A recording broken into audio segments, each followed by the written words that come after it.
Now, the speed of an object is how fast the object is moving. For example, let's take a look at a car that's moving. Let's take a look at this car. This car is moving a distance of 60 miles in 1 hour. Therefore, the speed will be 60 miles per hour. So speed is actually dealing with the distance you move and the time you've taken to move that distance. So for a car that is moving with a 60 miles in 1 hour, it therefore means the speed will be 60 miles per hour. Now let's take a look at a jet.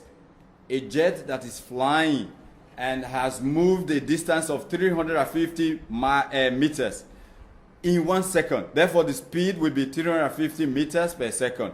What if we're looking at our dad's car? Our dad's car moves a distance of 120 kilometers in 1 hour. For example, we're moving from here to KLIA. A distance of 120 kilometers in 1 hour. Therefore, the speed of the car is 120 kilometers in 1 hour.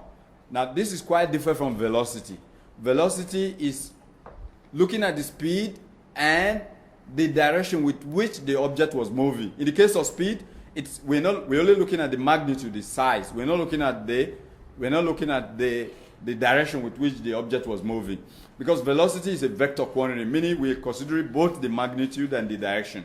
But in case of speed, we're only looking at the magnitude of the object. Now, for velocity, we're looking at whether the object is going towards the north, is going towards the south, or is going towards the east, or is going towards the west, or is going to the right, or to the left, or going upward or downward. So, in case of velocity, we're looking at the direction with which the object is moving. Now, we're also looking at whether the object is moving in a circular form, because at this point in time, we're also discussing the direction with which the object is moving. Therefore, velocity makes use of direction, while speed doesn't make use of direction. It only talked about the distance moved in a specific time, in a specified time. Now, let's take a look at relative velocity, so to say.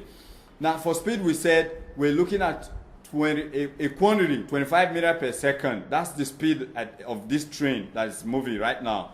And the other train also have equal speed of 25 meters per second. But if we want to talk about velocity, then we have to look at the direction with which these trains are moving.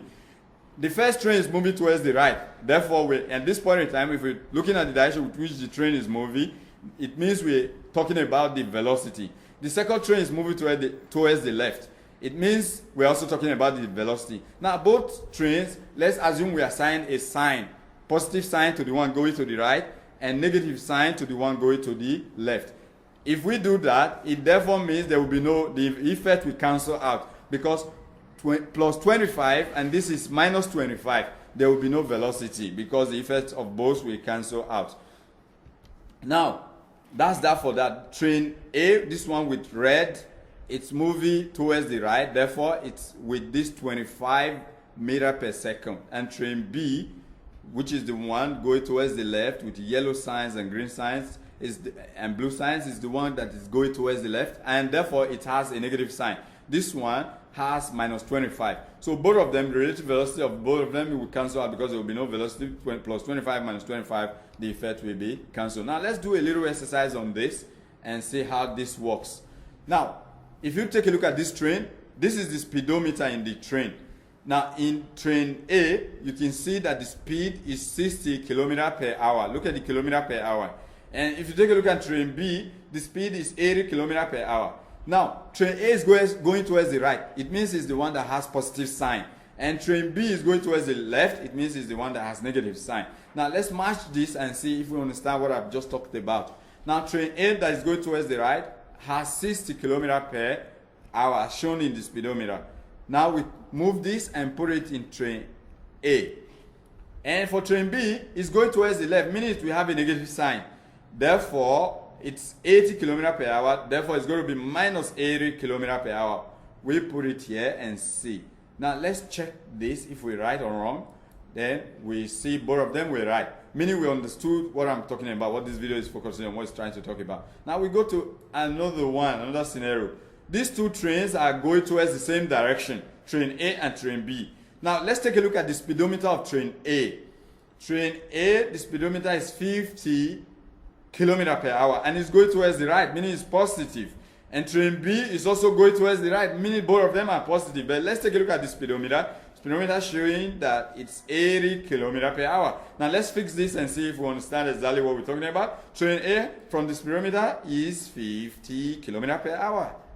Now let's take a look at train B. For train B, it's also going towards the right, therefore it's not negative. It's 70 from the speedometer, 70 kilometers per hour. So we move it there and put it here. And let's check if we're right or if you understand what I'm talking about.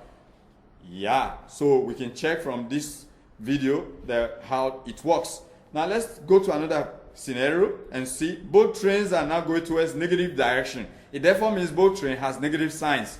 Now let's take a look at the speedometer of both of them. For train A, the speedometer is 80 kilometers.